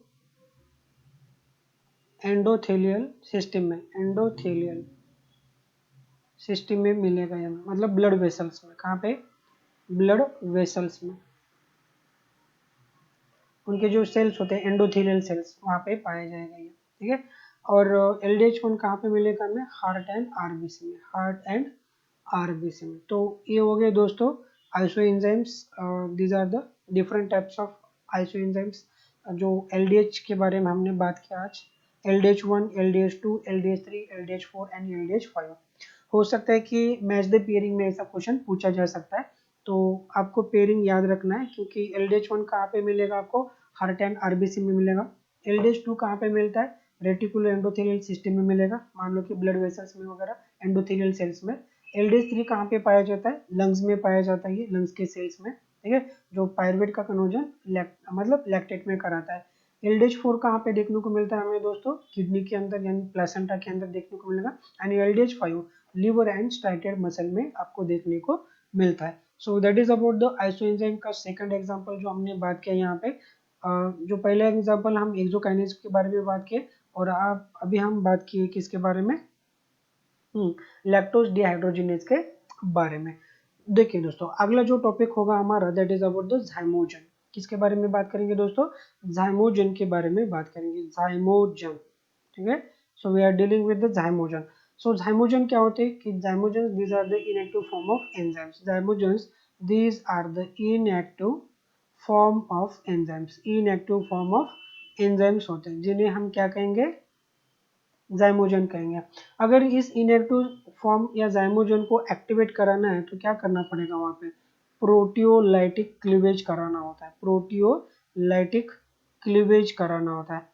तो प्रोटियोलाइटिक क्लीवेज करने के बाद वहाँ पे जो रिप्रेसिंग पार्ट जो होता है ना, या इनहिबिटिंग पार्ट, उसको अगर निकाल दिया जाए तो zymogen भी क्या हो सकता है, इनएक्टिव फॉर्म से एक्टिव फॉर्म में आ सकता है, इनएक्टिव फॉर्म से कौन से फॉर्म में आ सकता है, एक्टिव फॉर्म में आ सकता है। ठीक है, तो बहुत सारे प्रोटीन या एंजाइम होते हैं, जब वो प्रोड्यूस होते हैं ना, ट्रांसलेशन से प्रोड्यूस होते हैं, तो ठीक है तुरंत वो एक्टिवेट नहीं हो सकते, उनको एक्टिवेट कराना पड़ता है। जैसे कि हम कुछ एग्जांपल यहाँ पे देखेंगे कि zymogen के बारे में, जैसे कि मान लो कि हमारे पास एक एग्जांपल है ट्रिप्सिनोजन। कौन सा एग्जांपल है हमारे पास, ट्रिप्सिनोजन। ट्रिप्सिनोजन एक इनएक्टिव फॉर्म ऑफ एंजाइम है। ट्रिप्सिनोजन कौन से फॉर्म में होता है, इनएक्टिव फॉर्म में होता है। ठीक है, अगर इस इनएक्टिव फॉर्म ऑफ ट्रिप्सिनोजन को अगर आपको एक्टिवेट करना है तो क्या करना होगा, वहाँ पे इनएक्टिव फॉर्म ऑफ ट्रिप्सिनोजन को एक्टिवेट करना है या ट्रिप्सिन में कन्वर्ट करना है। किस फॉर्म में कन्वर्ट कराना है, ट्रिप्सिन फॉर्म में कन्वर्ट करना है। मतलब एक्टिव फॉर्म में अगर इसको कन्वर्ट करना है तो इसको प्रोटियोलाइटिकली क्लीवेज करना पड़ेगा। हमें क्या करना पड़ेगा यहाँ पे, उसका प्रोटियोलाइटिक क्लीवेज करना पड़ेगा, और उसका प्रोटियोलाइटिक क्लीवेज एक दूसरे एंजाइम के मतलब के सहारे से हम करा सकते हैं। ठीक है, प्रोटियोलाइटिक मॉडिफिकेशन या क्लीवेज हम उसको करा सकते हैं, या किसी दूसरा एक एंजाइम होगा जो ट्रिप्सिनोजन को क्या करेगा, एक्टिव फॉर्म ट्रिप्सिन में कन्वर्ट करेगा, और जो दूसरा एंजाइम होगा तो होगा ये एंटेरोकाइनेज। कौन होगा ये, एंटेरोकाइनेज। ये कौन होगा दोस्तों, एंटेरोकाइनेज। और एंटेरोपेप्टाइडेज भी कह सकते हो आप, एंटेरोपेप्टाइडेज, एंटेरोपेप्टाइडेज, जिसके सहारे से हम किसको एक्टिवेट करा सकते हैं, ट्रिप्सिनोजन को ट्रिप्सिन में कन्वर्ट करके ट्रिप्सिन को एक्टिव करा सकते हैं। ये बात आपको समझ में आनी चाहिए। और ये एंटेरोकाइनेज हमें या एंटेरोपेप्टाइडेज कहाँ पे मिलता है, ये हमें ठीक है, ये सीक्रेट करते हैं, secreted by cells of duodenum, cells of duodenum. Duodenum माने कि स्मॉल इंटेस्टाइन। डिओडिनम कौन होता है, किसका पार्ट है, स्मॉल इंटेस्टाइन। जो डिओडिनम का पार्ट होता है उसके जो सेल्स है ना, वो किसको रिलीज कराएंगे, एंटेरोकाइनेज को रिलीज कराएंगे। तो ये क्या करेगा, ट्रिप्सिनोजन का एक्टिव फॉर्म में कन्वर्जन करेगा, that is about the trypsin में ये कन्वर्ट कराता है। ठीक है, अगर एक बार अपने पास ट्रिप्सिन आता है तो ट्रिप्सिन क्या करेगा, बाकी के एंजाइम्स को एक्टिव फॉर्म में कन्वर्ट कराएगा। जैसे कि प्रो इलास्टेज को, प्रो इलास्टेज को ये इलास्टेज में कन्वर्ट कराएगा, प्रो इलास्टेज को ये किस में कन्वर्ट करेगा, इलास्टेज में। प्रो इलास्टेज को किस में कन्वर्ट करेगा, इलास्टेज में कन्वर्ट कराएगा। ठीक है, तो यहाँ पे प्रो इलास्टेज कौन सा फॉर्म है, इनएक्टिव फॉर्म है। तो एक्टिव फॉर्म कौन सा है, elastase. Elastase is an active form, और ये जो प्रो इलास्टेज था हमारे पास, ये कौन सा फॉर्म था, इनएक्टिव फॉर्म। ठीक है, so inactive form pro elastase को इलास्टेज में कन्वर्ट करने का काम कौन करता है, ट्रिप्सिन। और ट्रिप्सिन को कौन एक्टिवेट कर रहा है, यहाँ पे एंटेरोकाइनेज एक्टिवेट कर रहा है। तो ट्रिप्सिन बहुत सारे काम करेगा, कि जैसे प्रो कार्बोक्सीपेप्टाइडेज को भी, मान लो कि दूसरा और एक एग्जांपल है हमारे पास, that is about the procarboxypeptidase, procarboxypeptidase। सो प्रोकार्बोक्सीपेप्टाइडेज को क्या करेगा, कार्बोक्सीपेप्टाइडेज में कन्वर्ट कराएगा, ये active form of carboxypeptidase, carboxypeptidase में इसको कन्वर्ट कराएगा। ये बात हो गया। उसके बाद और एक कोई एक एंजाइम होगा जिसको भी ये एक्टिवेट करा सकता है, जैसे कि trypsin can activate chymotrypsinogen into chymotrypsin. जैसे कि काइमोट्रिप्सिनोजन को ये क्या करेगा, काइमोट्रिप्सिन फॉर्म में कन्वर्ट करेगा, काइमोट्रिप्सिन। सो काइमोट्रिप्सिनोजन कौन सा फॉर्म होगा, ये इनएक्टिव फॉर्म होता है, ये कौन सा फॉर्म होगा, इनएक्टिव फॉर्म। और काइमोट्रिप्सिन इज एक्टिव फॉर्म होगा एंजाइम का। सो एक को दूसरे में कन्वर्ट कराना, ये काम कौन करेगा, ये भी काम कौन करेगा, ट्रिप्सिन ही करेगा। ये काम भी कौन कर रहा है दोस्तों, ये भी रोल हमें देखने को मिलता है कि ट्रिप्सिन का ये रोल है। So this activity is also catalysed bye enzyme trypsin.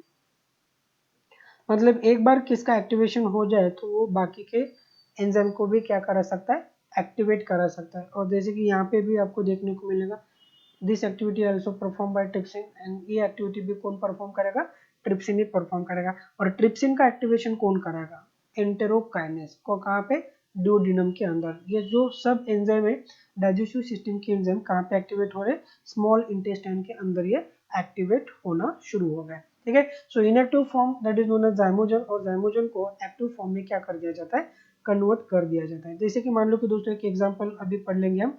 ठीक है, जैसे कि काइमोट्रिप्सिनोजन के बारे में पढ़ते हैं, काइमोट्रिप्सिनोजन। ठीक है, मान लो कि दिस इज द, ठीक है, काइमोट्रिप्सिनोजन है, ये कौन है, काइमोट्रिप्सिनोजन, जिसके अंदर कितने अमीनो एसिड देखने को मिलते हैं हमें।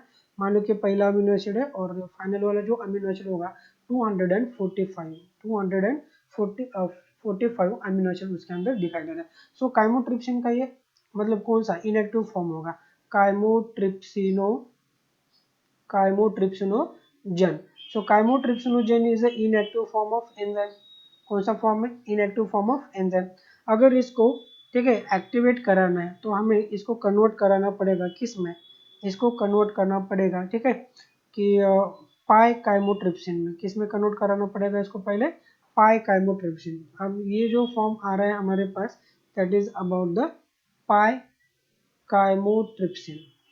काइमोट्रिप्सिन जो कौन सा फॉर्म होता है, एक्टिव फॉर्म होता है। तो इस इनएक्टिव को एक्टिव फॉर्म में कन्वर्ट करने के लिए हमें क्या करना पड़ा, ठीक है, अमीनो एसिड बिटवीन 15 नंबर का अमीनो एसिड एंड 16 नंबर का जो अमीनो एसिड था यहाँ पे, उसके बीच में क्या करना पड़ा हमें, ठीक है, क्लीवेज करना पड़ा। दोनों के बीच में अगर हम क्लीवेज कर रहे थे, क्लीवेज करने के लिए हमें कौन सा बॉन्ड ब्रेक करना होगा, पेप्टाइड बॉन्ड को ब्रेक कराना होगा। पेप्टाइड बॉन्ड को क्या कराना होगा दोस्तों, ब्रेक कराना पड़ता है। ठीक है, सो पेप्टाइड बॉन्ड को अगर हम यहाँ पे कैटालाइज कर लेते या ब्रेक डाउन कर लेते तो क्या होगा वहाँ पे, ठीक है, पाई काइमोट्रिप्सिन यहाँ पे फॉर्म होगा, जो कि एक एक्टिव फॉर्म हमें देखने को मिलता है। उसके बाद उसको अगर फुली एक्टिव फॉर्म में अगर कन्वर्ट कराना है काइमोट्रिप्सिन को, तो फुली एक्टिव फॉर्म में कन्वर्ट कराने के लिए हमें कोई अलग से 2-3 फ्रेगमेंट बनाने होंगे यहाँ पे। ठीक है, तो ये जो फ्रेगमेंट होगा हमारे पास, ये होगा ए फ्रेगमेंट, ये होगा बी फ्रेगमेंट और ये होगा सी फ्रेगमेंट। ठीक है, तो ऐसे फ्रेगमेंट हमें बनाने होंगे। तो यहाँ पे कुछ अमीनो एसिड को हमें क्या करना होगा, रिलीज करना होगा। जैसे कि अमीनो एसिड नंबर 14 एंड 15 वाला अमीनो एसिड यहाँ से क्या करना होगा, हमें रिलीज करना होगा। 14 नंबर का अमीनो एसिड यहाँ पे कौन होता है, सीरीन होता है, और ये कौन होता है, आर्जिनिन। ठीक है, ये कौन होता है, आर्जिनिन। ठीक है, कौन सा अमीनो एसिड होगा दोस्तों, 15 नंबर वाला आर्जिनिन अमीनो एसिड होगा। ठीक है, तो इसको अगर यहाँ से क्लीव करते तो, और यहाँ पे भी क्लीवेज करा दिया ना हमने, यहाँ पे एक सेकंड साइड भी हमने क्लीवेज करा दिए थे। ठीक है, तो ये अमीनो एसिड जो होगा ना यहाँ पे, तो ये होगा 146 वाला अमीनो एसिड, ये होगा अमीनो एसिड 146, और ये होगा 149, ये होगा अमीनो एसिड 149। तो 67 एंड 68 को क्या कर दिया हमने, यहाँ से निकाल दिया। 167 147 एंड 148 को यहाँ से क्या कर दिया हमने, निकाल दिया। सो 147 कौन था हमारे पास, थ्रियोनिन, एंड कौन था 148, ठीक है, अस्पार्जिन था, ये था थ्रियोनिन, और यहाँ से किसको निकाल दिया, अस्पार्जिन। अगर इन अमीनो एसिड को हम यहाँ से निकाल देते हैं तो बचा हुआ जो 3 फ्रेगमेंट है एक दूसरे के साथ डाइसल्फाइड बॉन्ड से हम क्या करेंगे, इनको अटैच कर देंगे, इन सबको बाकी क्या करेंगे हम, अटैच करेंगे। तो मतलब क्या है कि यहाँ से अगर अमीनो एसिड 14 और 15 का नंबर का निकाल दिया तो यहाँ पे बचेगा कितना, 1 to 13 वाला बचेगा। उसके बाद यहाँ पे कौन होगा, 14 एंड 15 निकल दिया, यहाँ पे 16 होगा। ठीक है, 16 के बाद यहाँ पे क्या होगा, 146 वाला अमीनो एसिड होगा, ये कौन सा होगा, 146, और यहाँ पे कौन होगा, ठीक है, ये होगा 146 वाला, और यहाँ पे आएगा 245 वाला। ये जो 3 चेन यहाँ पे बन रही है ना दोस्तों, तो इन 3 चेन को क्या करेंगे हम, ठीक है, 3 चेन को एक दूसरे के साथ जोड़ देंगे with the help of disulphide bonding, with the help of, ठीक है, chain A, chain B and chain C. ठीक है, link together with disulphide bond. कौन सा बॉन्ड होगा वहां पे, डाइसल्फाइड बॉन्ड। तो यहाँ पे फाइनली एक्टिव फॉर्म क्या हो रहा है हमारे पास, बन रहा है किसका, काइमोट्रिप्सिन का। किसका बन रहा है फॉर्म, काइमोट्रिप्सिन का। ठीक है, तो काइमोट्रिप्सिन का जो फॉर्म बन रहा है यहाँ पे, तो फाइनल एक्टिव फॉर्म यहाँ पे फॉर्म हो रहा है। अगर आपको पूछा जाए यहाँ पे कौन सा अमीनो एसिड होता है, तो ये अमीनो एसिड होता है ल्यूसिन। ये अमीनो एसिड कौन होता है? 13 नंबर का ल्यूसिन। और 16 नंबर का कौन होता है? आइसोल्यूसिन। कौन होगा ये? आइसोल्यूसिन। और ठीक है, 146 नंबर का कौन होगा? ये होगा टायरोसिन एंड ये होगा कौन? एलेनिन। ठीक है, ये होगा एलेनिन और ये होगा टायरोसिन अमीनो एसिड। तो फाइनली कौन फॉर्म हो गया हमारे पास दोस्तों? फाइनली हमारे पास फॉर्मेशन हो गया है काइमोट्रिप्सिन के एक्टिव फॉर्म का। सो this is the chymotrypsin, alpha chymotrypsin भी कह सकते हो, काइमोट्रिप्सिन, जिसका फुल एक्टिवेशन हो गया है यहाँ पे। ठीक है, फिर से देखिए हमने क्या क्या कर दिया। मान लो कि हमारे पास कोई इनएक्टिव फॉर्म था, इनएक्टिव फॉर्म ऑफ किसका? काइमोट्रिप्सिनोजन। उसमें कितने अमीनो एसिड थे? 245। उसमें से कुछ 4 अमीनो एसिड को हम यहाँ से निकाल देंगे। 4 अमीनो एसिड कौन कौन से हो गए? पहला होगा सीरीन, दूसरा होगा अर्जिनिन, तीसरा होगा थ्रीनिन और ठीक है, फाइनली होगा अस्पार्जिन। ठीक है, मतलब 14 number, 15 number, 147 number and 148 number के अमीनो एसिड को वहां से निकाल देंगे। और बाकी के जो भी पेप्टाइड के मतलब यहाँ पे फ्रेगमेंट बनते हैं, उन फ्रेगमेंट को एक दूसरे के साथ जोड़ देते हैं with the help of disulphide bond. तो फाइनली क्या होगा हमारे पास? एक एक्टिव फॉर्म ऑफ काइमोट्रिप्सिन यहाँ पे बन सकता है। ठीक है, अब देखिए दोस्तों, काइमोट्रिप्सिन के बारे में थोड़ा सा और भी कुछ ज्ञान ले लेते हैं यहाँ पे। ठीक है, मतलब थोड़ी सी इंफॉर्मेशन ले लेंगे उसके बारे में। सो काइमोट्रिप्सिन जो अमीन मतलब एंजाइम है ना, ठीक है, इस सीरीन प्रोटीज फैमिली से बिलोंग करता है। किस फैमिली से बिलोंग करेगा? काइमोट्रिप्सिन एक्टिव फॉर्म के बारे में बात करें हम, chymotrypsin belongs to serine protease family. कौन से फैमिली से बिलोंग करेगा? सीरीन प्रोटीज फैमिली से बिलोंग करता है। इस फैमिली से बिलोंग करने वाले और भी कुछ प्रोटीन है, जैसे कि ट्रिप्सिन है, इलास्टेज है, ठीक है, थ्रोम्बिन है, एसिटिलकोलिन है, सब्टिलिसिन है। ठीक है, जो इस फैमिली से क्या करेंगे? बिलोंग करेंगे। सीरीन प्रोटीज फैमिली से बिलोंग करने वाले प्रोटीन्स। ठीक है, why these proteins are known as the serine protease family? Because their active site, ठीक है, having अमीनो एसिड सीरीन। उनके एक्टिव साइट में एक, ठीक है, इंपॉर्टेंट रोल प्ले करने वाला जो अमीनो एसिड होता है, वो अमीनो एसिड कौन होगा? सीरीन। सो इसके हिसाब से इस फैमिली को हम क्या कहेंगे? सीरीन प्रोटीज फैमिली कहेंगे। क्या कहेंगे दोस्तों? सो chymotrypsin is belongs to the serine protease family because active site consist of active site consist of active site में कौन होगा?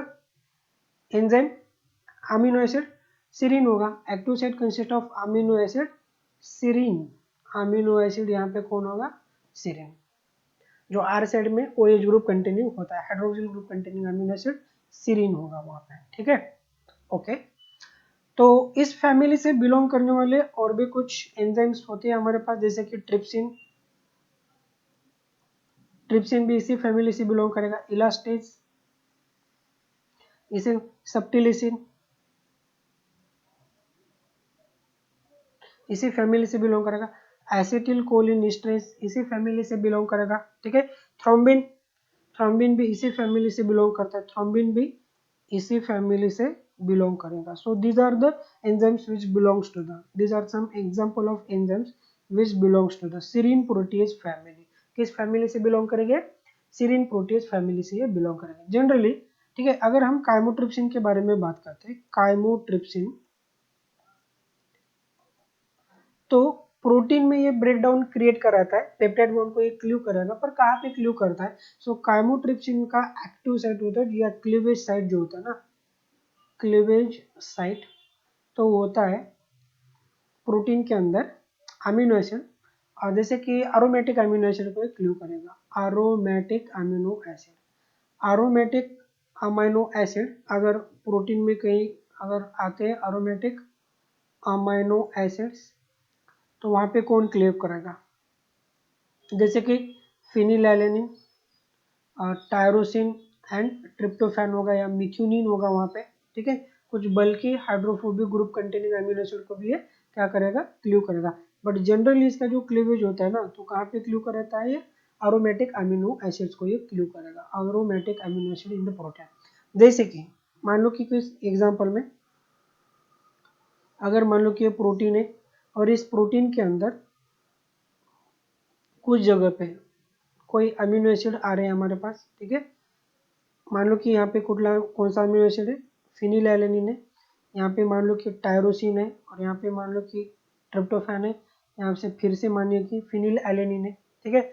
और प्रोटीन का मान लो कि ये अमाइनो टर्मिनल एंड है और ये कार्बोक्सिल टर्मिनल एंड है।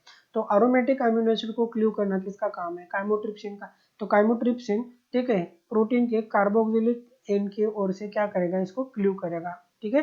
कार्बोक्सिल टर्मिनल से क्या करता है, क्ल्यू करता है। कार्बोक्सिल टर्मिनल से क्या करेगा, प्रोटीन को क्ल्यू करेगा। ये बात भूलना नहीं है दोस्तों। कार्बोक्सिल टर्मिनल से क्या करेगा, जहां जहां पे भी अमीनो एसिड कौन आएंगे, ठीक है, एरोमेटिक अमीनो एसिड या बल्कि आर साइड चेन में hydrophobic group containing amino acid methionine, इसको भी ये क्या करा सकता है, क्ल्यू करा सकता है। तो प्रोटीन क्या हो सकता है कि यहाँ से, ठीक है, ऐसे क्ल्यू होगा। कौन से साइड से, हाँ, कौन से साइड से क्ल्यू हो रहा है प्रोटीन, कार्बोक्सिलिक साइड से ये क्ल्यू हो सकता है यहाँ पे, ठीक है। बट यहाँ पे एक कंडीशन है, ठीक है, एरोमेटिक अमीनो एसिड के बाद नेक्स्ट अमीनो एसिड अगर प्रोलीन आता है तो ये क्ल्यू नहीं करेगा, ठीक है। सो मतलब, ठीक है, aromatic amino acid is not followed by जैसे फिलिन is not followed by proline, तो यहाँ पे ये क्ल्यू नहीं करेगा। अगर मतलब क्या है कि, ठीक है, फिलिन के जस्ट नेक्स्ट में ही अगर अमीनो एसिड प्रोलिन आता है तो यहाँ पे काइमोट्रिप्सिन, ठीक है, उसको क्ल्यू नहीं करेगा। ओके, उसके बाद काइमोट्रिप्सिन का एक्टिविटी इनिबिट कौन कर सकता है,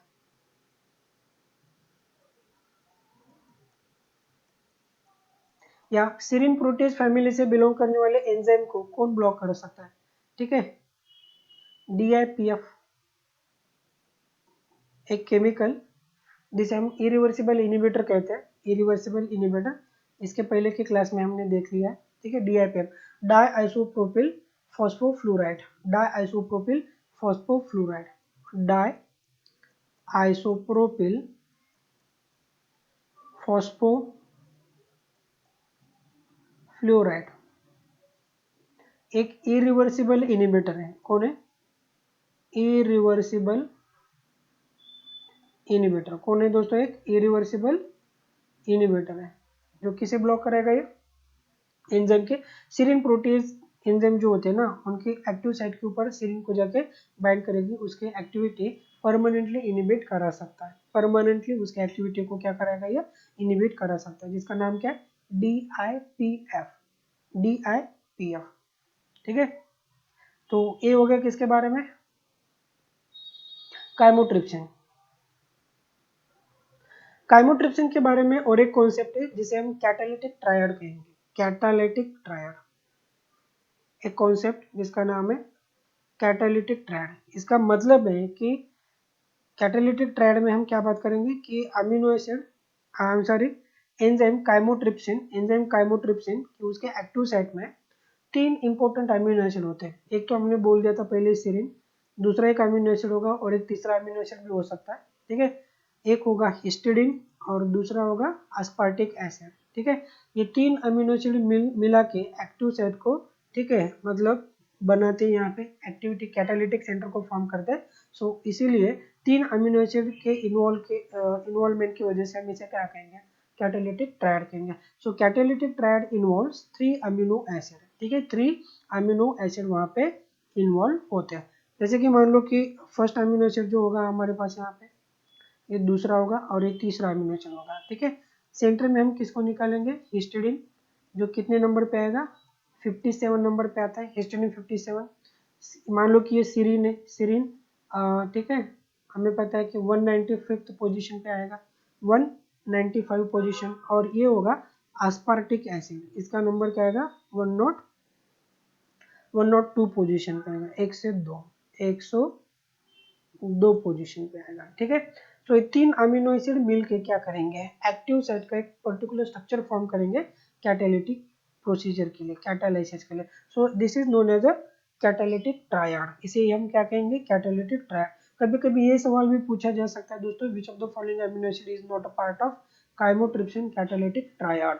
तो कौन से अमीनो एसिड इन्वॉल्व होते हैं उनके बारे में पढ़ लो अच्छा सा। एक होता है सीरिन नंबर 195, दूसरा होगा हिस्टिडीन जिसका नंबर क्या होगा, हाँ, हिस्टिडीन 57, और ठीक है, अस्पार्टिक एसिड नंबर 102 का, ठीक है। ये तीनों अमीनो एसिड एक दूसरे के आर साइड चेन से एक दूसरे के ऊपर क्या करते हैं, बाइंड करते हैं, एक दूसरे के कोऑर्डिनेशन में आ जाते हैं। इसके बारे में बात करेंगे थोड़ा सा। हिस्टिडीन का आर साइड चेन, मतलब हिस्टिडीन के आर साइड चेन में कौन सा ग्रुप होगा? इमिडाजोल रिंग होता है, इमिडाजोल रिंग होता है। कौन सा रिंग होता है दोस्तों?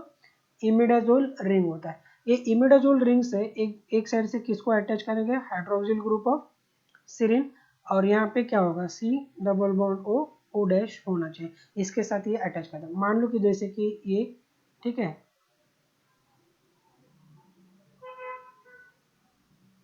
रिंग स्ट्रक्चर है किसका? इमिडाजोल का।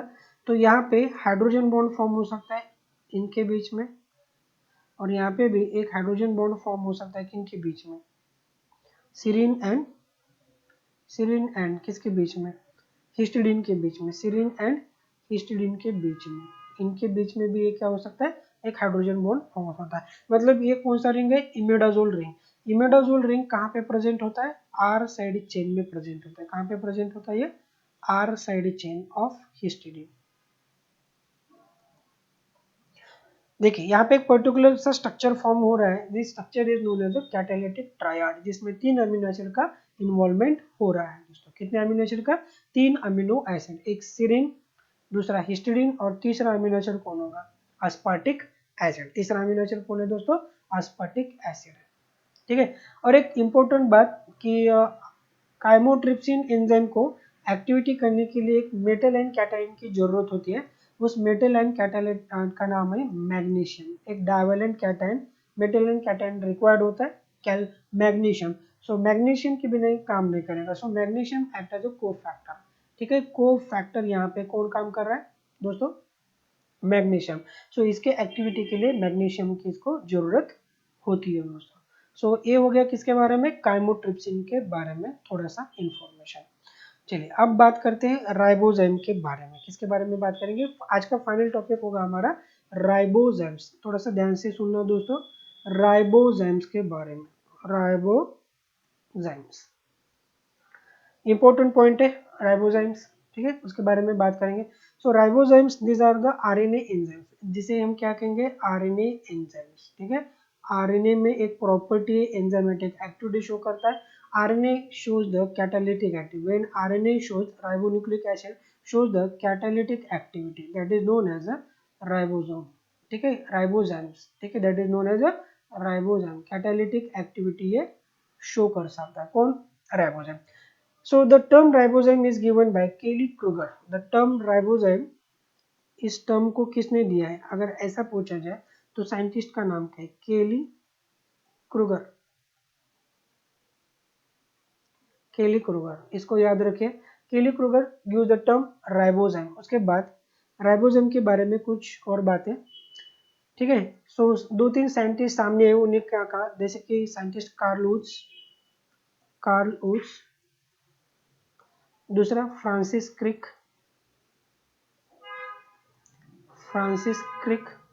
और एक तीसरा scientist lazily Orgel, lazily Orgel. इन तीनों तीन साइंटिस्ट ने क्या कहा कि RNA can shows the catalytic activity. इनका कहना था कि RNA can shows, ribonucleic acid can shows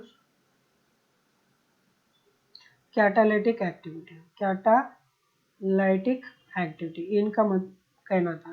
catalytic activity कौन शो कर सकता है? आरएनए। ये किसका कहना था? Francis Crick, Carl Woese and Leslie Orgel, इनका कहना था कि RNA can shows the catalytic activity. जैसे कि बाकी के एंजाइम कैटालिटिक एक्टिविटी शो कर सकते हैं, तो आरएनए भी कैटालिटिक एक्टिविटी शो करा सकता है, ठीक है। और उन्होंने और एक बात कही कि आरएनए अपने कॉम्प्लेक्स सेकेंडरी स्ट्रक्चर भी फॉर्म करा सकता है। RNA can form complex secondary structure, complex secondary structure। RNA can form a complex secondary structure। एक इसका कहना था, Karl Woese, Francis Crick and Leslie Orgel, इन तीन साइंटिस्ट का कहना था। उसके बाद एक साइंटिस्ट सामने आया 1980s में, जिसका नाम है थॉमस आर केच, रॉबर्ट केच। 1980s में एक साइंटिस्ट जिसका नाम है थॉमस आर केच, इन्होंने, ठीक है, राइबोजाइम को ही क्या कर लिया, आइसोलेट कर लिया। कहाँ से, सिलेटेड प्रोटोजोन से। कहाँ से, ही स्टडी आरएनए स्प्लाइसिंग, ऐसा भी लिख सकते हैं, he studied RNA splicing. RNA splicing, आपको तो पता होना चाहिए कि स्प्लाइसिंग का मतलब क्या है, कि कट करना। जैसे कि प्रोटीन का क्लीवेज होता है, तो वैसे आरएनए का भी क्या हो सकता है, स्प्लाइसिंग हो सकता है। ठीक है, पोस्ट ट्रांसक्रिप्शनल मॉडिफिकेशन हम कहते हैं। ठीक है, तो थॉमस आर केच ने, ठीक है, आरएनए स्प्लाइसिंग के बारे में स्टडी किया। कहाँ पे, सीलिएटेड प्रोटोजोन्स के अंदर, सीलिएटेड प्रोटोजोन्स, जिसका एग्जाम्पल क्या है, टेट्राहाइमेना थर्मोफिला। टेट्राहाइमेना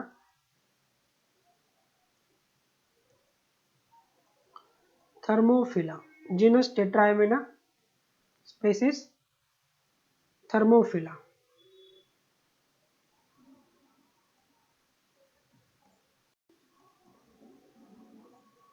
इसके अंदर टेट्राहाइमेना थर्मोफिला के अंदर, ठीक है, किसको, थॉमस केच, ठीक है, जिसको बाद में नोबेल प्राइज भी मिल गया इसके डिस्कवरी के बारे में और कैटालिटिक एक्टिविटी ऑफ आरएनए के बारे में। तो ये बात भूलना नहीं दोस्तों, थॉमस आर केच ने क्या किया कि, ठीक है, पहली बार, ठीक है, स्टडी किया किसको, RNA splicing mechanism chelated protozoans के अंदर, जिसका एग्जांपल क्या है, टेट्राहाइमेना थर्मोफिला के अंदर। उसके बाद और एक साइंटिस्ट जिसका नाम क्या है, सिडने अल्टमैन। सिडने अल्टमैन,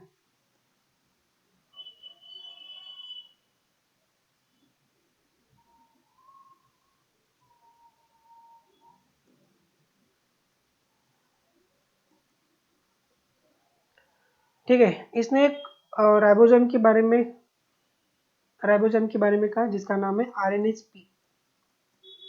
आरएनएसपी मतलब जिस, ये कहाँ पे काम करेगा, आरएनएसपी काम करेगा, प्री टीआरएनए के प्रोसेसिंग में काम करता है। प्री टीआरएनए के प्रोसेसिंग में काम करता है। टीआरएनए प्रोसेसिंग में काम करता है, ऐसा कहा। ठीक है, तो यहाँ पे अलग अलग साइंटिस्ट ने अपने अलग अलग से कंक्लूजन दिए, तो ये बात आपको याद रखना है। So ribozyme is a term given by scientist Kelly Kruger. उसके बाद scientist Carl Woese, Francis Crick and Leslie ऑर्गन, they says they said RNA can show the catalytic activity as well as forms a complex secondary structure। क्या करता है ये, complex secondary structure को भी ये फॉर्म करता है। उसके बाद 1980s में एक साइंटिस्ट थॉमस आर्केच, जिसका नाम है, उन्होंने क्या स्टडी किया, आरएनए स्प्लाइसिंग स्टडी किया। कहाँ पे, सिलेटेड प्रोटोजोन टेट्राहेमिना थर्मोफिला के अंदर, तो वहाँ पे। ठीक है, उसके बाद सिडनी अल्टमैन, उन्होंने स्टडी किया कि आरएनएस भी एक काइंड का एंजाइम है, जो एक मतलब आरएनए मतलब राइबोजाइम है। कौन, एक राइबोजाइम कहाँ पे काम कर रहा है, ये प्री टीआरएनए के प्रोसेसिंग में ये काम कर रहा है। ठीक है, टीआरएनए के मैचुरेशन जो प्रोसेस होती है ना, that is known as pre tRNA splicing में ये काम करता है। ठीक है, उसके बाद हमारे पास डिफरेंट राइबोजाइम्स के एग्जांपल होने चाहिए कि what are the different example of ribozymes. Ribozymes के एग्जांपल, ठीक है, देखिए कि राइबोजाइम हमें ठीक है, पता चल रहा है कि फॉस्फोडाइस्टर बॉन्ड को ये क्या कर रहा है, क्लीव कर रहा है। Ribozymes can cleave the phosphodiester bond. ठीक है, फॉस्फोडाइस्टर बॉन्ड को ये क्लीव कर रहा था, मतलब आरएनए को स्प्लाइस कर रहा था होगा। ठीक है, सो राइबोजाइम का पहला एग्जांपल क्या है हमारे पास, आरएनएसपी। आरएनएसपी, उसके बाद intron type first, intron type second, चौथा टाइप, ठीक है, hepatitis delta virus ribozyme. Hepatitis delta virus ribozyme. Hepatitis delta virus ribozyme. Hammerhead ribozyme.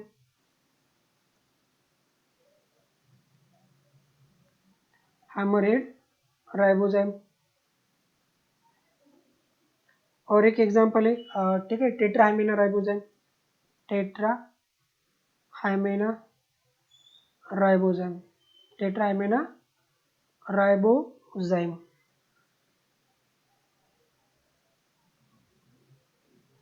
So these are the some example of ribosomes, इनको भूलना नहीं दोस्त, ठीक है, याद रखिएगा। So these are the some example of ribosomes, जैसे कि RNA speak, intron type first, intron type second, या group first group second, hepatitis delta virus ribosome, hammerhead ribosome and Tetrahymena ribosome. So these are the some example of ribosomes, ठीक है। जब दोस्तों ribosome का discovery हुआ ना, तब ये बात पता चल गई कि all enzymes are not proteins, ठीक है, all enzymes are not protein. जब राइबोसोम का डिस्कवरी हुआ तब ये पता चला कि all enzymes are not proteins. इसका मतलब क्या है कि इसके पहले, राइबोसोम के पहले एक ही बात होती थी कि कौन सा भी एंजाइम होने दो, उसका केमिकल नेचर क्या होगा, प्रोटीन होगा। बट जब राइबोसोम का डिस्कवरी हुआ तो उसके बाद क्या हो गया कि ठीक है, हर कोई एंजाइम, ठीक है, प्रोटीन नहीं होता, ऐसे कुछ एंजाइम्स राइबोसोम भी हो सकते हैं, ऐसा यहाँ पे मानना होगा दोस्तों, ठीक है।